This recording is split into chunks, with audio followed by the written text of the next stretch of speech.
سے کھڑے ہو جاتے ہیں، نظر پلٹ کے ابوا میں چلی جاتی ہے، اور حضور فرماتے ہیں کاش آج میری ماں زندہ ہوتی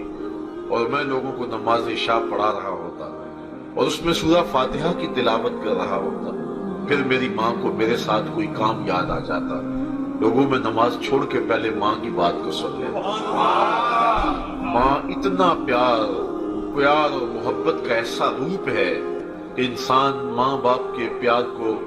کوئی کسی ترازو پہ نہ تول سکتا ہے اور نہ اس کا اندازہ کر سکتا ہے۔ اچھا، میں بات لمبی نہ ہو، ماں کو اولاد سے اتنا پیار کیوں ہے؟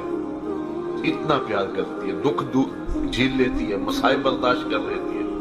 اولاد کا پیٹ پالنے کے لیے اپنا پیٹ کاٹ لیتی ہے۔ تو اتنا پیار اولاد کے ساتھ ماں باپ کو کیوں ہے؟ اس کی ایک ہی وجہ کہ ماں نے بچے کو جنم دیا ہے۔ میں توجہ چاہوں گا، ماں نے بچے کو جنم دیا ہے،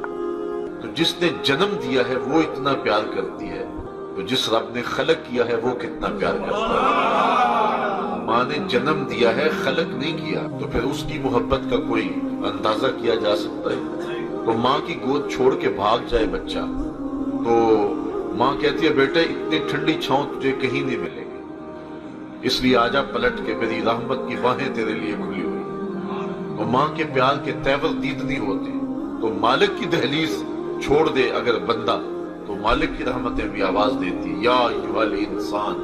ما غرک بربک الکریم، او بھاگنے والے انسان پلٹ کے آجا، تیرا رب کریم ہے۔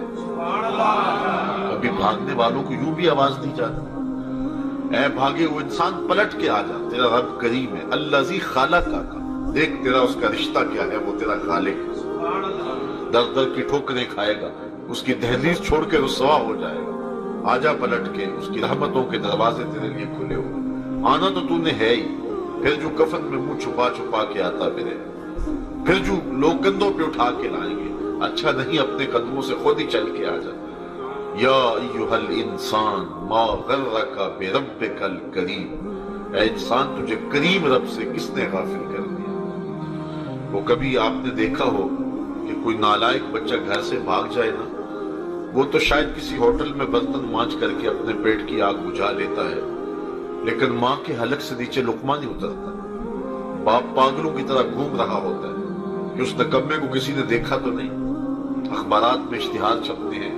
ٹیلی ویژن پہ اشتہار آتے ہیں، ہمارا اس نام کا بچہ، رنگ سانولا، لباس اس طرح کا، اتنے دنوں سے گھر سے گم ہے، اگر کوئی اس کا پتہ دے تو اتنا انعام دیں گے، اور ساتھ لکھا ہوتا ہے نوٹ کے طور پہ، اگر وہ خود پڑھ رہا ہو تو واپس آ جائے، اسے کچھ نہیں کہا جائے۔ اور جب کبھی میں یہ اشتہار پڑھتا ہوں تو میری نظر پلٹ کے اس آیت پہ آتی ہے، رب بھی کہتا ہے او بھاگے ہوئے انسان پلٹ کے آجا، تیرا رب کریم ہے، کچھ نہیں کہے، اس کی رحمت کے دروازے تیرے لیے کھلے ہیں، آجا، اس کی رحمتیں آواز دے رہی۔ تو نالائق بیٹا ماں کی گود چھوڑ کے بھاگ جائے تو در در کے دھکے ہیں، وہ بندہ مالک کی دہلیز چھوڑ جائے تو در در کی رسوائیاں ہیں۔ اس لیے مالک پکار رہا ہے بندے کو اور اس کو آواز دے رہا ہے، اور بندے کا حق ہے کہ اس کی تسبیح بولے اور اس کا ذکر کرے، اس کے نام کا وظیفہ پڑھے۔ وہ کہا سبح اسم ربک الاعلی، اپنے رب کے نام کی تسبیح بولیے جو سب سے اعلیٰ ہے۔ اچھا ذرا غور کیجئے، یہ تسبیح سجدوں کے اندر شامل کر لینے کی تلقین کی گئی، اور سجدہ بندے کی انتہائی ذلت ہے رب کے حضور، اقصی غایت التذلل والخشوع، سب سے زیادہ بندہ جو ہے وہ جھک کے سجدے میں چلا جاتا ہے، اس سے بڑھ کر اس کے گرنے کی اور منزل نہیں ہے۔ انسان کے اشرف اعضاء جو ہیں وہ سر میں، دیکھنے کی قوت آنکھیں سر میں، بولنے کی قوت زبان سر میں، سوچنے کی قوت دماغ سر میں، سونگنے کی قوت ناک سر میں، سننے کی قوت کان سر میں، اور سر مالک کی دہلیز میں، اور اپنے آپ کو پیشانی کو بھی رگڑ رہا ہے، ناک کو بھی رگڑ رہا ہے، اور زبان سے کیا کہہ رہا ہے، سبحان ربی الاعلی، مالک دیکھ مجھ سے ذلیل کوئی نہیں اور تجھ سے اعلیٰ کوئی۔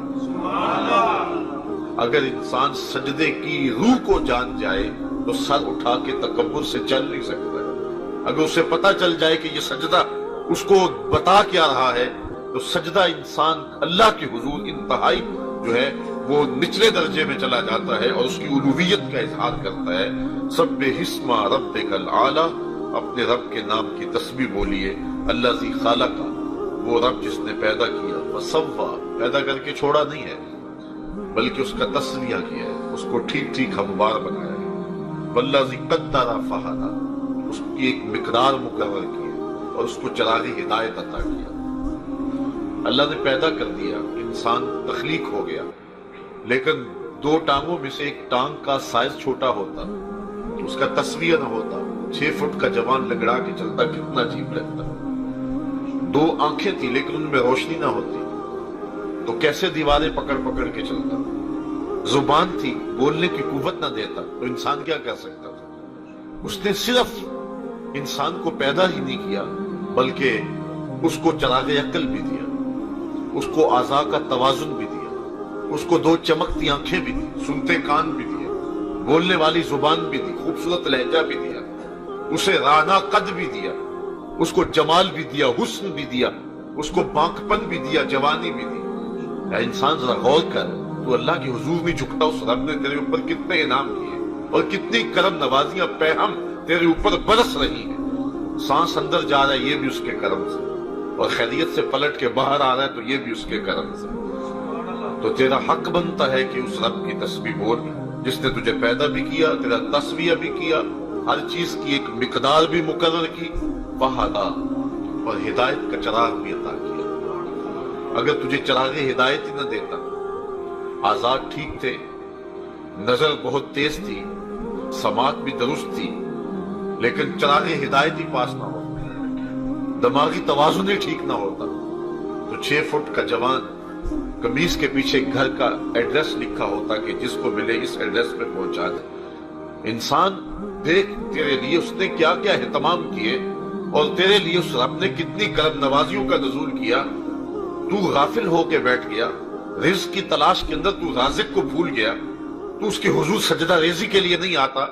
اور تو اس کی دہلیز پہ حاضر ہونا اپنے لیے بوجھ سمجھ رہا ہے۔ اس کی کرم نوازیاں جو پہم تیرے اوپر برس رہی ہے، ذرا ان کا ایک ہلکا سا جو ہے وہ رنگ دیکھ کہ اس نے کس انداز سے تیرے اوپر کرم نوازیاں کی، تجھے پیدا کیا، اعضاء کو توازن دیا، حسن دیا، جوانی دی،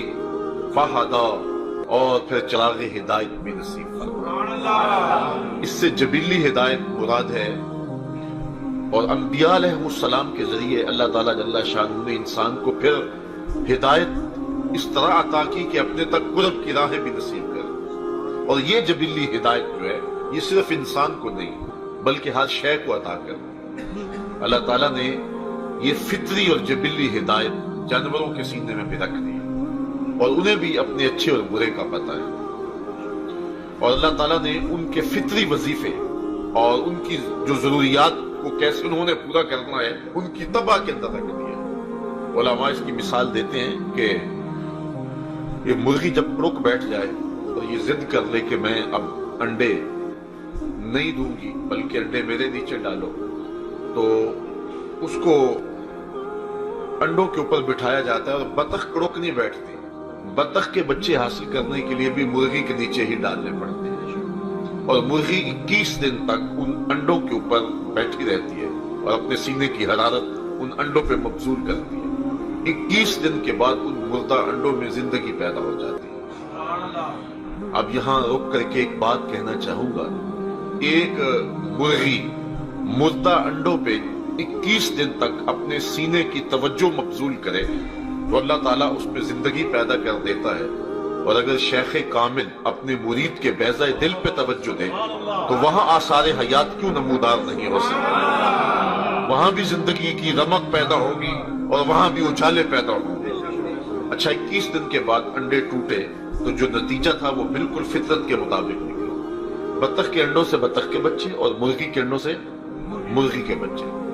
اچھا بطخ کے بچوں نے اپنی ماں نہیں دیکھی، انہوں نے جو سیکھنا ہے سمجھنا ہے وہ مرغی سے سمجھنا ہے، کیونکہ ماں سے ملاقات ہی نہیں ہوئی۔ اب